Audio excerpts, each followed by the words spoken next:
Hello and welcome to another episode of the Student Loan Planner Podcast. I hope that as 2020 is wrapping up, we can look at everything that's happened. There's been a lot of really painful things, but there's been some things to be really grateful for and happy for. From a personal level, 2020 will always be the year that my daughter was born in. So I'm certainly really grateful for that. For student loan things to be grateful for, obviously no one was expecting they were going to suspend payments and interest for like 9 months out of this year. So hopefully that's something to be thankful for. If you ended up refinancing because you didn't know that they were going to do this, like no one really knew, then at least we have low interest rates that you can lock in for the long term instead of having to pay 10 to 15% interest rates like our parents had to pay on mortgages in the 80s.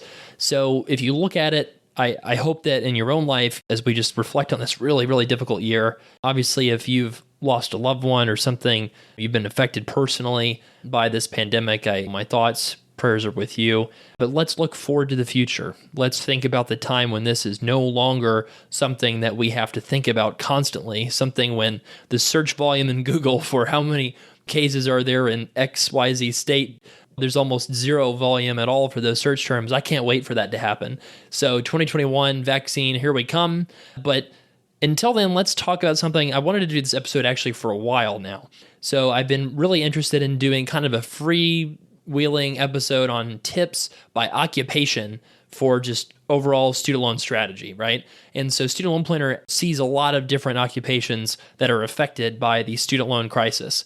And one kind of thing that's kind of interesting is, a lot of people, I think, are they're aware of what's going on in their own professions, but they're not aware of what's going on overall in the whole, United States when it comes to the student loan crisis. And that's something that we're uniquely able to provide some perspective on because we have so many clients in all different professions that require huge amounts of student debt. We've advised around $1.2 billion now for about 5,000 people, and that's just the people we've made formal plans for. That's not counting the hundreds of thousands of emails that we get and comments on the blog and things like that give us even more of a perspective on what's going on out there. And so that's one reason, like when people ask me about things like the tax bomb, right? It's like, well, guess what? This is not going to be just a problem for veterinarians. This is going to be a problem for veterinarians, dentists, chiropractors, lawyers, physicians, fill in the blank profession that requires or encourages a graduate school degree. This is going to be a problem for millions of people, and that's the kind of thing that we like to think about when we're trying to predict the future of policy. So all of these professions, I figured that what I would do is talk to all the professions that we've had at least 5 clients for. I'm probably missing a couple just because this is just kind of, I just pull the data from what our consultants entered their category as, so sometimes categories people might enter something slightly differently. We might miss a couple professions that we've had at least five clients for. So I thought I would just really quickly give you some thought on the different professions that we've helped. And that'll give you some perspective because you'll see a little bit about what's going on in other fields that are not your own, which is probably going to make you feel a little bit better too, I think, just to find out what other people are going through. And then I'll also just read the people that we've had fewer than 5 clients for. I just want to read some of those names of those occupations so that you really get a sort of a view of how intense this crisis really is. You're going to be shocked some of the occupational names that have had 6 figures of student loans that are going to come up. So let's first start with, I'm going to kind of go in descending order of the number of clients that we've had. So the first most popular occupation of student loan planner clients is physicians. And it's not by a long shot either. It's just a bare plurality because dentists, veterinarians, and lawyers, chiropractors are very close behind. But physicians in particular, why do physicians tend to talk to us a lot? Well, obviously the typical debt for medical school is $200,000 to $500,000 depending on where you go. And physicians deal with a lot of different kind of situations. So PSLF is obviously a really big one that would lead somebody to reach out for help more often than not. But you also have to figure in, refinancing medical school loans if you're going in the private sector. The one thing that I would say about physicians is a lot of physicians could save a lot of money just by simply understanding how to file taxes separately, how to choose the right repayment plan for PSLF, how to make sure that their loans are set up the right way for PSLF. And then the ones who are going into primary care or private practice jobs that don't pay a lot more than what they owe in debt, a lot of physicians really need to know a lot more about forgiveness in the private sector. It's really stunning to me how a lot of the physician sort of attitudes about student loan debt, it's kind of like pay it off, or go for PSLF. And nobody really talks about that third way. And that's going to be more and more popular as physician incomes for specialties that are not orthopedic surgery, urology, neurosurgery, right? Like the ones that are not the top paying jobs, gastroenterology, right? Professions that are outside of those that don't qualify for PSLF, there's going to be a lot more talk about forgiveness in the private sector for those kind of things with the trend of med school costs. Now, number 2 is dentists. And I promise I'll go faster here when we get down the list because I'm just wanting to talk a little bit more about these, say, top 5 most common professions that we work with, just because obviously there's a lot more of you listening in those professions. So I figured I'd spend a little bit more time talking about those. Dentists are really interesting from a cost perspective because we see people that might go to an in-state school in Texas that might owe $150,000, and then we see people who go to a school like NYU that come out with $700,000. So dentistry is this interesting thing where the in-state schools have more limited capacity because they receive some assistance from state legislatures, and so they kind of cap the number of in-state people they'll take. And then the people who charge $700,000 for or $600,000, or I guess technically I should say the tuition for the most expensive schools is like $100K a year. Those places tend to have a lot more seats available because it's sort of designed as a moneymaker for the institution. So that's why we typically see dentists kind of disproportionately having these larger debts because there's a lot more seats available at these private schools and out-of-state programs than compared to the in-state programs, which are just extremely competitive because the costs are significantly lower. The kind of thing that's kind of interesting about dentists, in terms of income, most dentists come out making $110,000, $150,000 as an associate. And dentists can do a lot of different things. Some of them will go work at federally qualifying health centers just because they want to get a lot of extra loan forgiveness. I can't tell you how many times I've had dentists go work at those places that find out they didn't need to go work at those places because they should have just gone for general forgiveness anyway, and it didn't really help them that much. But a lot of dentists also tend to be more small business owner types. In the physician world, the medical industry is so consolidated and so dominated by big healthcare systems now, just because we've moved towards a lot more gigantic bureaucracy for charging for medical services, right? So it's just really challenging to handle that as a smaller group. Whereas dentists are still kind of this small business kind of ethos where you have a lot of private practice owners. And so that means that dentists have the opportunity to hide more of their income than other people might. So you have the ability to open up profit sharing plans, 401k plans, depreciate assets, own a building and write that off. There's just a lot more available to a dentist to reduce their taxable income. And the debts are as high as physicians, in some cases higher, just because I think med schools tend to be sort of prestige kind of colleges where they tend to get more support from donors, from state legislators, et cetera, and dental schools really get none of that love. So I think that's probably one reason why we see the cost for dentists being higher, and because so few have that access to PSLF eligible jobs, it's usually a discussion of, are you really going to make a ton of money as an owner and not have the ability to hide a ton of it? Or are you going to need to go for the forgiveness in the private sector world? And another thing that's interesting with dentists is you have residency programs with dentistry where you have to a lot of times pay money to do residencies. That's one crazy thing that physicians will be shocked by, is the government basically through the Medicare program pays for, I think, 100,000 or so positions for residents in America, which that's why you earn 50 to 60,000, because that the pay is kind of set with that program, and you don't have to pay extra money for that training. Whereas dentists, you don't receive that program and that funding from Medicare. So a lot of dentists, if you're going to go to a specialty program, you have to pay tuition or fees to participate in that program. So that's one reason why dental specialists tend to have the highest debt of all. And anyways, the student loan programs are not set up at all for dental residency programs either, because they don't really know if you're working or still a student. They just don't really know how to describe it. So it's really kind of interesting. So number 3 is veterinarians.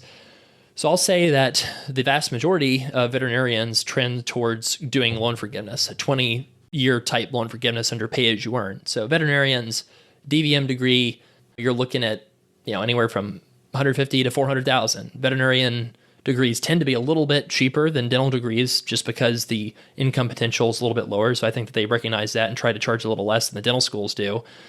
But by and large, the veterinarian degrees are really expensive.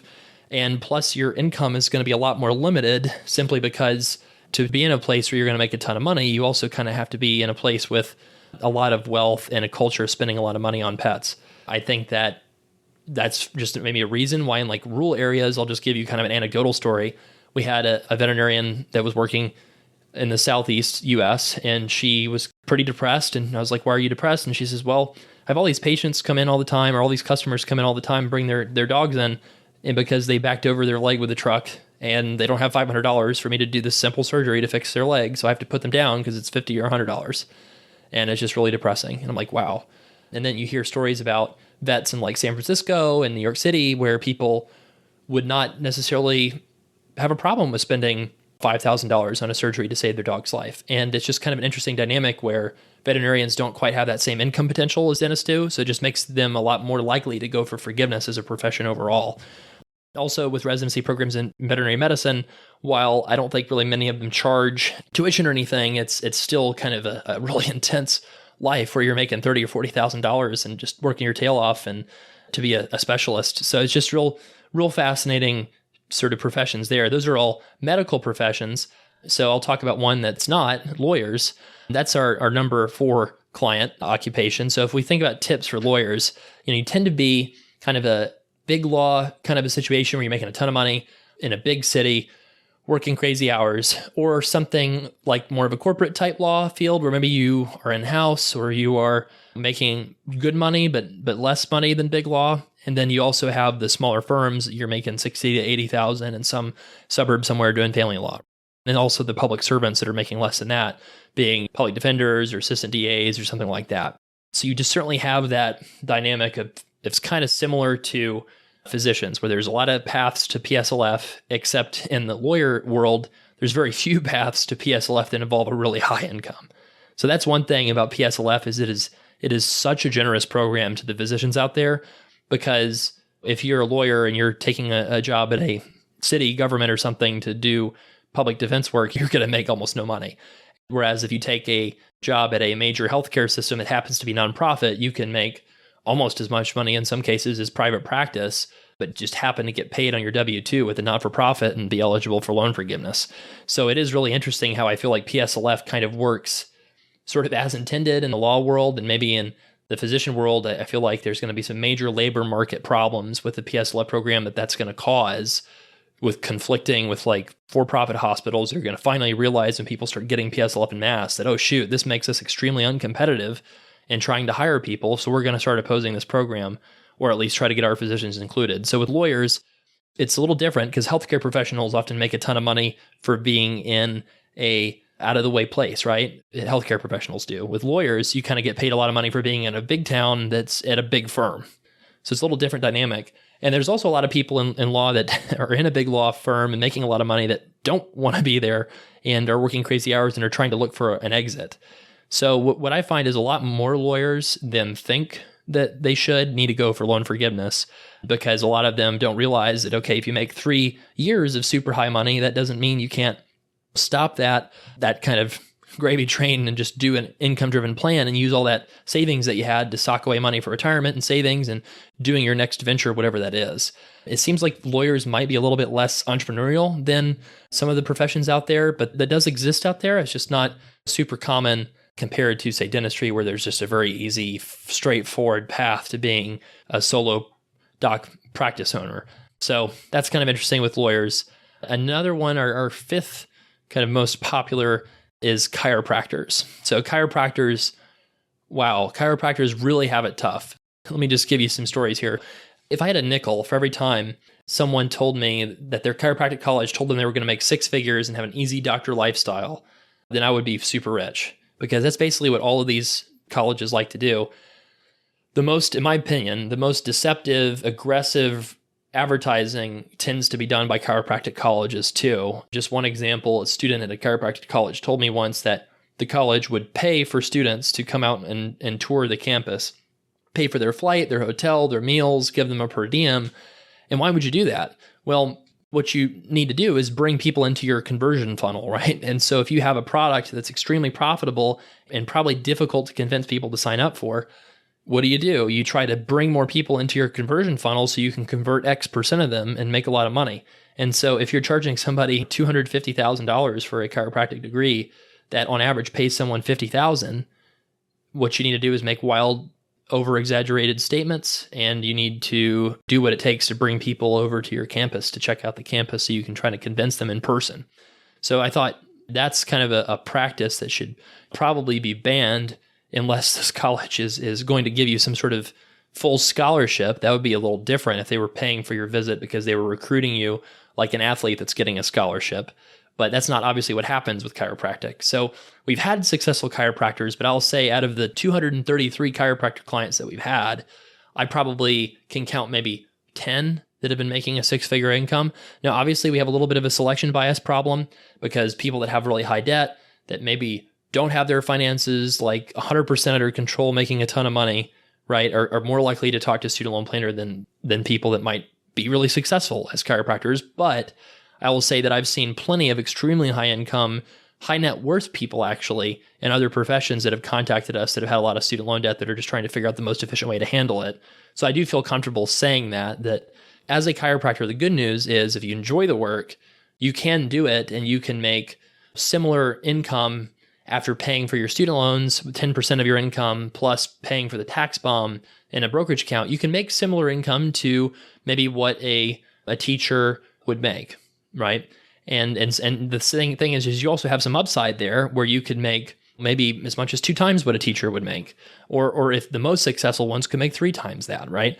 But certainly you don't have that easy path to making $200,000 a year like dentists and physicians do. So that's kind of an interesting one where I would say 95% of chiropractors probably go for loan forgiveness. So that's my top 5. And I, again, spent more time on those because those are, the highest volume of our clients. But a lot of this list that I'm about to read you has at least 50 clients in that category that have sought our services. So I think this is really interesting, hopefully for you, because you're getting to hear a little bit about what it's like in other professions and just what else is out there and what other people kind of are going through. So I'm going to go a little bit faster, try to spend a little bit less time per occupation in this next list, okay? Let's talk about pharmacists. That's number 6. So pharmacists, anywhere from 100 to 300,000 of debt, typically 100,000 income. Obviously, a lot of the people doing retail refinance, a lot of the people doing hospital jobs go for PSLF. You're not going to get a ton of income growth for pharmacists. It's pretty stable from what I can tell. So it seems like that occupation's doing pretty well right now with the pandemic, that I'm curious long-term how that's going to hold up. Pharmacists, I would say, definitely pay back their loans less so than private practice physicians, for example. Teachers, you might say, wow, teachers? You've had a bunch of 6-figure debt teachers contact you? And I'll say, yes, a lot of the master's degrees for teachers in particular are where people rack up a ton of debt, particularly if they did a master's where they were not working at the same time. And why is that? Because teachers might borrow $20,000, $25,000 a year for living expenses, plus pay $20,000 for the master's tuition, add those up together and then defer the loans a little bit, and all of a sudden you're at $100,000. And teachers obviously can make $35,000 to $50,000 a year, $60,000 a year. It just depends on the state and the locality, but that can be pretty debilitating debt. And I would say that teachers also tend to not be the best at personal finances as a general rule. Again, don't want to offend anybody. I'm talking about an overall average for the category, but teachers got into teaching, you could argue, because they don't care as much about money because they could have done a lot of different things that would have paid them more. So it kind of makes sense that people that are not as worried about making a high income would sort into teaching, and then they would therefore not be maybe as aware of maximizing the present value savings on loan forgiveness programs. So a lot of teachers could benefit from going for PSLF more efficiently. You got to watch out as a teacher for the teacher loan forgiveness program because it's named after teachers, and it's actually a terrible loan forgiveness program. It's pretty lousy for people that have more than $20,000 of debt. It's pretty useless. So you really got to be careful as a teacher that you use the PSLF program. Next is psychologists, which is not the same thing as a psychiatrist, right? Psychologists get the PsyD degree or a PhD. And a psychologist really kind of ranges in how they're treated state by state. So California psychologists for us seem to be treated a lot better income-wise and payment-wise. Other states don't recognize psychologists as much from a reimbursement perspective and treating them as very highly educated professionals. It's interesting to see the state-by-state difference. Hundreds of thousands of debts, the average. I think that a lot of people will sometimes be contracted through groups. Like, for example, we've seen a lot of people contracted through like prisons or hospitals or something to provide services where they're not directly employed by PSLF employers. Psychologists are going for loan forgiveness generally via the 20-year route. Next is orthodontists. You might think, oh, wow, they make so much money. They're definitely going to pay back their debt. And in fact, I would wager that fewer orthodontists probably pay back their debt than pharmacists. or at least fewer of them should pay back the debt compared to pharmacists. The reason why is there are a lot of pharmacists out there that owe $100,000 and make $100,000. Orthodontists, there are a lot of them out there that make $200,000 to $400,000. But I would say if you went to any orthodontic program that charges tuition, you probably have $500,000 to $800,000 in debt.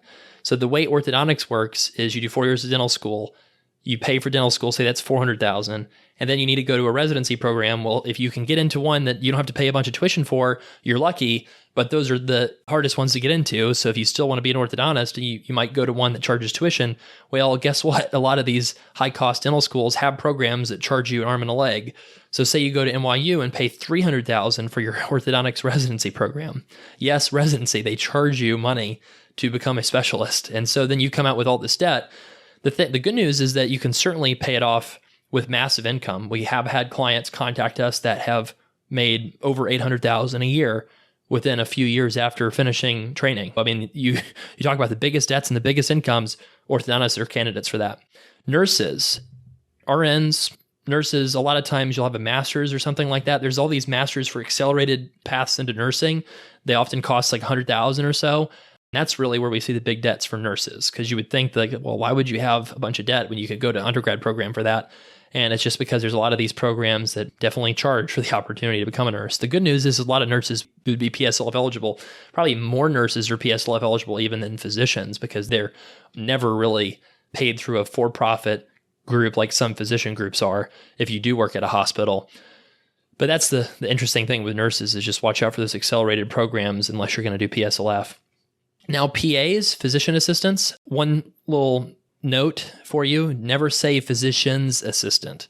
That's definitely a big no-no. You do not want to say that, because that implies you're the sort of assistant of the physician, right? Physician's assistant is possessive, kind of, with the apostrophe. So it's physician assistant. So that's just a fun fact for cocktail parties if you ever run into a PA. So a PA profile, I would say, often pays back their debt. Sometimes might be eligible for PSLF, but a lot of PAs end up in private practice settings, outpatient settings, and don't have necessarily as much debt because the length of training is just a little bit shorter than some of the other medical professions. So that's why the debt to income ratio is a little better. And plus, you start earning income a lot sooner than some other medical fields. Physical therapists, huge school growth, massive oversupply because of this huge school growth. And honestly, like if you had to say, what are the greediest schools out there? I think it'd be a battle between probably physical therapy colleges, dental schools, and maybe pharmacy schools. I would say it's kind of a slug match between those. The reason is you had this Vision 2020 statement for physical therapy. And what people need to know about that is basically it required everybody to move from master's to doctoral degrees. The problem is when they switched to doctoral degrees, there was no real change in reimbursement rates or incomes, really. And so all the schools did was just force everybody to go to school one extra year, one to more, maybe even extra years, to get an extra chunk of tuition revenue without really any benefit to the PTs themselves. So kind of messed up. There are people that certainly make a lot of money to pay back their loans, but not like a lot. We're talking like low six figures for the people who really crush it. Most people make like 60 to 80K from our experience. And that means most people are going for a loan forgiveness type strategy, although there are a lot of low cost schools, particularly in like Texas and places like that, where you can go for really cheap and come out owing a modest amount. Next is optometrists, OD degrees. The income can really range a lot. You can do 80 to 150 is probably what we've seen off the top of my head. 267,000 average debt from what we've seen. The degree training can kind of range a little bit. I think 3-4 years off the top of my head.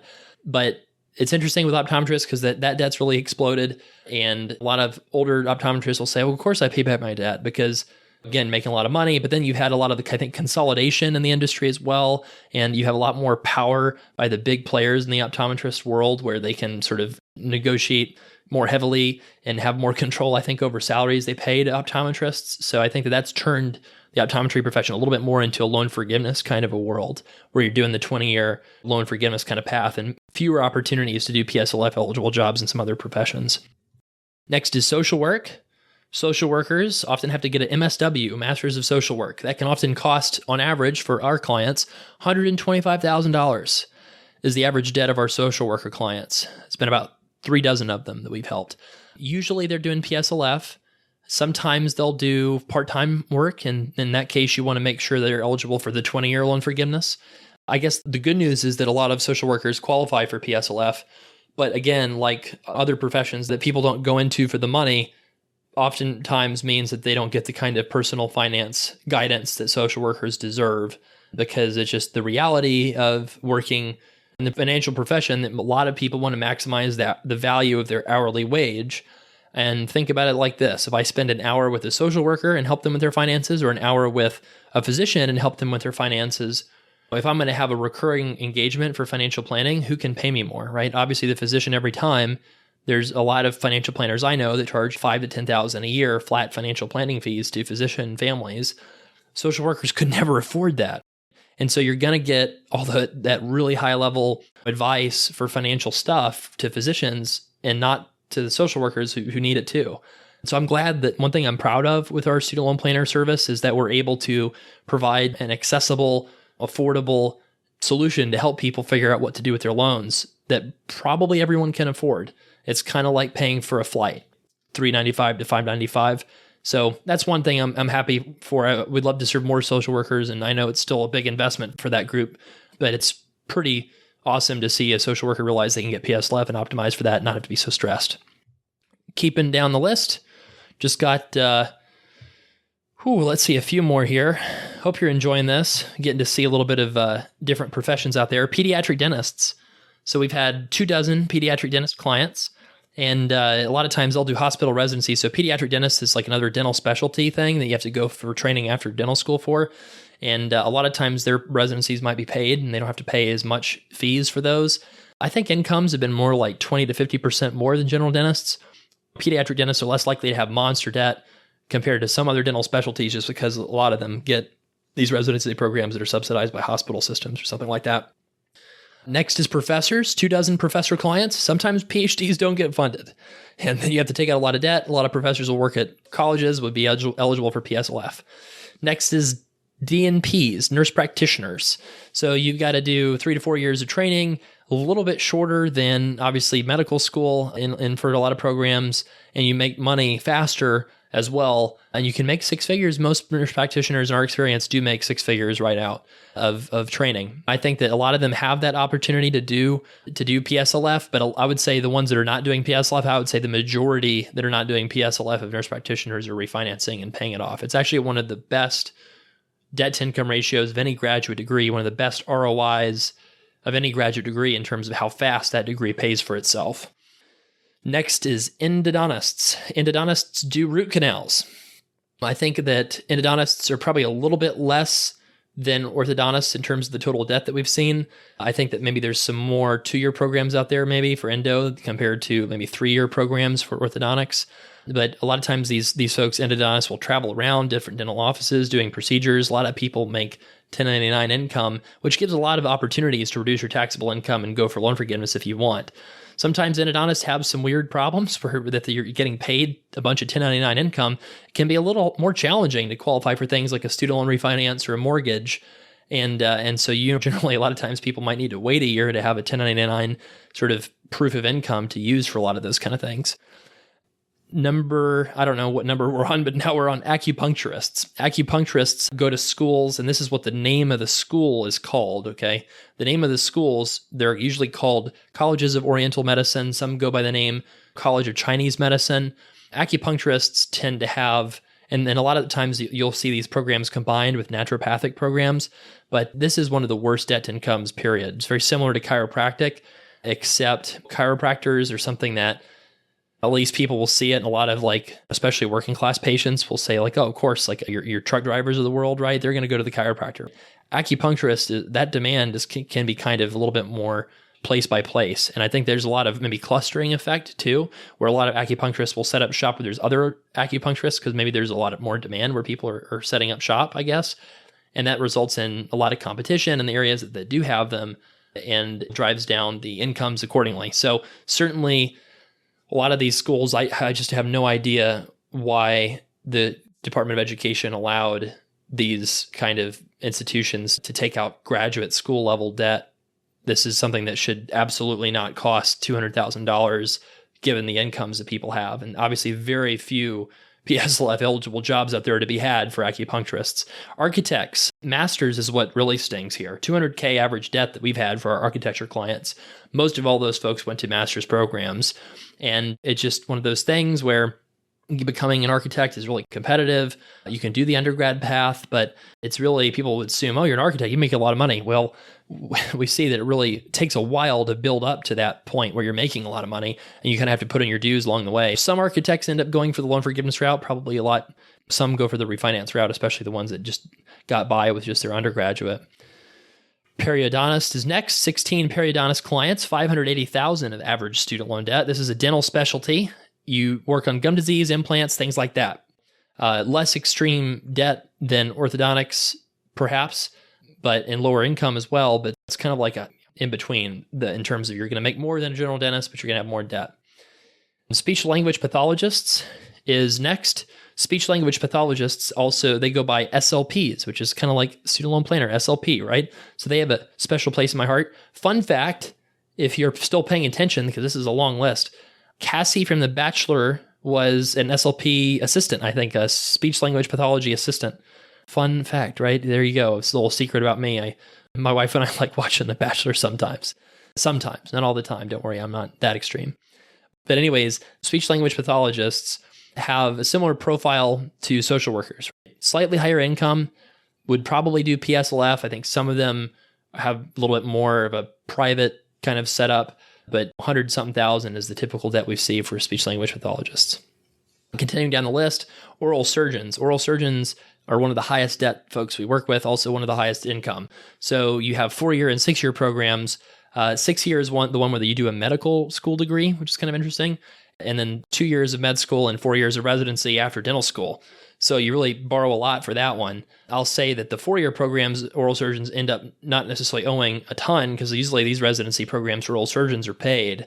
So I think that's why they owe a little bit less than orthodontists do, and they make similar amounts of money, if not more, than orthodontists do. So kind of an interesting one. Usually those folks end up refinancing because of that just dynamic of owing a little bit less than orthodontists do, but not all, for certainly not all, especially in big cities where they might make less money.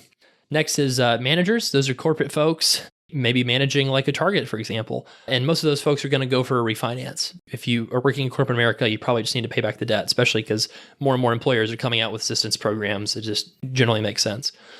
Next is CRNAs, nurse anesthetists. We've had 15 CRNA clients. And you could say that nurse anesthetists, you could lump them in with nurse practitioners in terms of having good debt-to-income ratios, tending to need to refinance unless they're working at a hospital. Next is podiatrists. Foot doctor would be the way a casual person might refer to a podiatrist. Similar profile to optometrists in the sense that you would take the 80 to 150K that optometrists make, maybe add 20 to 30% on top of that. And then with podiatrists, you have to do a 3-year residency is the big difference. I would say that most of those folks are going to go for a kind of a forgiveness kind of 20-year strategy, like a dentist or veterinarian might, but certainly some can make a lot of money and go for a refinancing path. Mental health counselors, similar to social workers, right? Master's degree, PSLF, $130,000 is the average mental health counselor debt. So if you see a mental health counselor, tell them thank you, especially this year in 2020 with the pandemic. Am I right? Next is engineers. Usually engineers are going to refinance. They like to pay back their debt unless they're working for the government. Pretty straightforward. We've got occupational therapists next, similar to PTs, except the occupational therapists have not yet been required to get doctoral degrees. So that's probably the big difference, is just you haven't had to get a doctoral degree yet forced on you. So there's some folks out there that have a little lower debt, but similar earnings, 60, 70K. Marketing folks, people in marketing tend to refinance. That's just pretty straightforward. Next is retirees. So retirees, if you have a lot of student loan debt and you're a retiree, that's one of the things that we can really transform lives the most for, because most people that have student loan debt that are retired don't necessarily have a ton of assets, which kind of makes sense because you would have paid your debt off if you had a ton of assets going into retirement, because it can be really stressful. So what we like to do is see if someone is qualified for the die with your debt loophole, which sounds awful, but if you think about it, if I owed $1 million and I had to make a payment plan on that for $500 a month, I'm never going to pay that off. So if I can just afford the $500 a month in perpetuity, then that's the same thing as me not having that debt and just having to deal with $500 a month payments, right? So that's similar to the way we think about it for retirees. If you're living on mostly Social Security income, your income-driven repayment amount should be close to nothing. And you can pay that for 20, 25 years, then consolidate it again and reset the clock. So if you're 65, pay for 25 years, you're 90, consolidate. Now you have to live to 115 before you actually have to pay the tax bomb. Retirees actually have a lot of opportunity to handle their debt without having to affect their lives. A few more for you, and then I'll read the list of all the professions. Prosthodontist, another dental specialty program similar to periodontists. You train for a few years after dental school, you usually have to pay tuition. Better income than general dentists. Probably similar amounts would go for forgiveness in refinancing as just a general dentist would. Real estate brokers. We've had several real estate brokers. I think maybe because people might get into debt from some other field and have debt from other things, but income can be really variable. And in situations where your income is really variable, you want to be really rock solid with your finances before you consider refinancing. Last two that we've had at least 5 clients for, dental anesthesiologists. This is a brand new specialty in the dental world where you go usually pay tuition for the specialty program. There's not a lot of places that have it yet. And they make very high income, kind of maybe even go between different practices, kind of like the endodontics a little bit. Like you might make a lot of 1099 contractor income. So it's a little bit of a weird animal, but it's a new specialty, a lot of debt. And then HR, a lot of people in HR get master's degrees, and those have had about $136,000 in debt on average, probably are going to go for refinancing. So I wanted to kind of tell you some of those occupational tips for just what different kinds of folks that have used us, what the trends have been. But this is the list of the professions that we wrote down for people that used our services besides that. I'm just going to read the titles for this because it would be way too long to actually talk about all these folks. So here are professions that have ever used student loan planner services, and you'll be pretty shocked, I think, to give you some perspective on what is out there in terms of how many people, how many different professions have 6 figures of student loan debt in some cases. So healthcare administrators, graphic designers, principals, auditors, business owners, chemists, office managers, designers, lecturers, electricians, research analysts, photographers, medical equipment techs, construction workers, air traffic controllers, fundraisers, systems analyst, data analyst, operations manager, corporate employee, research scientist, compliance analyst, paramedic, naturopathic doctors, regulatory affairs professional, UX designer, dental claims consultant, tech employee, museum conservator, business executive, writer, financial analyst, producer, artist, global health specialist, unemployed, cantorist in a synagogue. That's an interesting one you wouldn't think of that would have 6 figures in debt. Arts management, public policy, fellowship director, data manager, dental hygienist, 3D animator, dairy farmer, baker, a lot of 6-figure debt bakers out there, petroleum engineer, caseworker, leasing agent, tech consultant, neuropsychologist, marriage counselor, and biochemist. So those are the 90 or so occupations that have had 6 figures of student loan debt that have engaged our services. I'm sure I've missed several, but let's kind of think about all these different professions, okay? Just to put things in perspective. The good news is as we go into 2021, we have so much to be thankful for, like I said. One of those things to be thankful for is you are not alone in this struggle of student loan debt and having it not wreck your life. So to the extent that you have a lot of debt, you also have a lot more income than other people. The median income in America, I think, is like $50,000 or something like that. So if you earn anywhere close to that, then you're already making more than half of the families in America as an individual, which means that you are making a lot of money. So your revenue is not the problem. And if your revenue is not the problem, what is the problem? Well, it's your expenses, right? Well, what do people look at with debt and think of? They think of the monthly payment they would have to pay it off. So that is the expense that you're worried about. Well, remember that most debt can be turned into a tax. So if most debt can be turned into a tax with the federal system, with paying 5 to 10% on your income once you account for deductions, and then 5 to 10% for your tax bomb, then what you can kind of do is control that expense where it's moderate. And so then your revenue minus your expense, which we can make more moderate with an income-driven plan, actually works out at being pretty attractive. And then you think about the tax bomb that might be owed, and this tax bomb is something that probably goes away at some point. I'm not exactly sure how. I'm not exactly sure if that's going to result in a lower cash flow. If they wipe the tax bomb, they might ask for higher payments.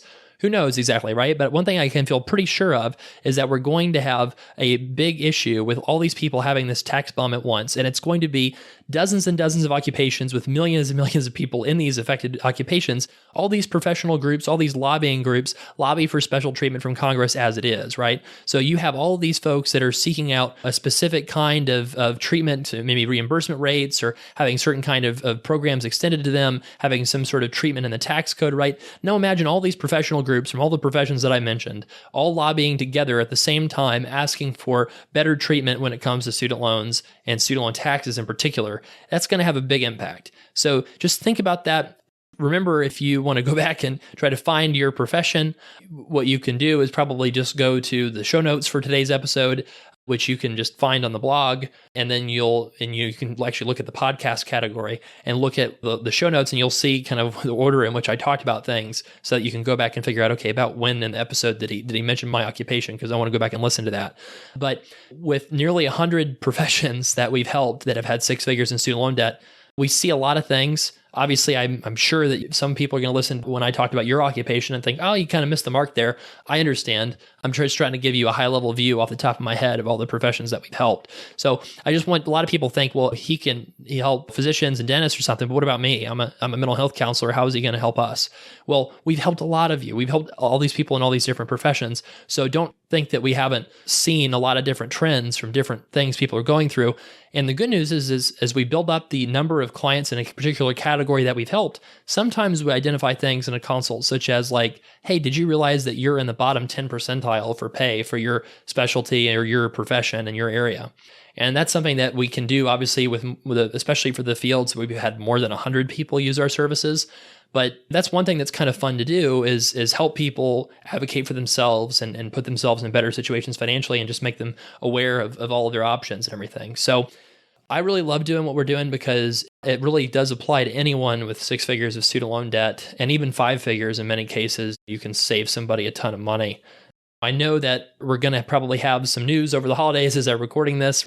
I'm going to be paying attention to what's going on with the stimulus bill that probably will have passed by the time I have this podcast go live. So we'll certainly talk a little bit about that. We'll have some great content for you, I think, about how to handle your finances in the world post COVID-19 as we look towards getting the vaccine and moving beyond this as a country.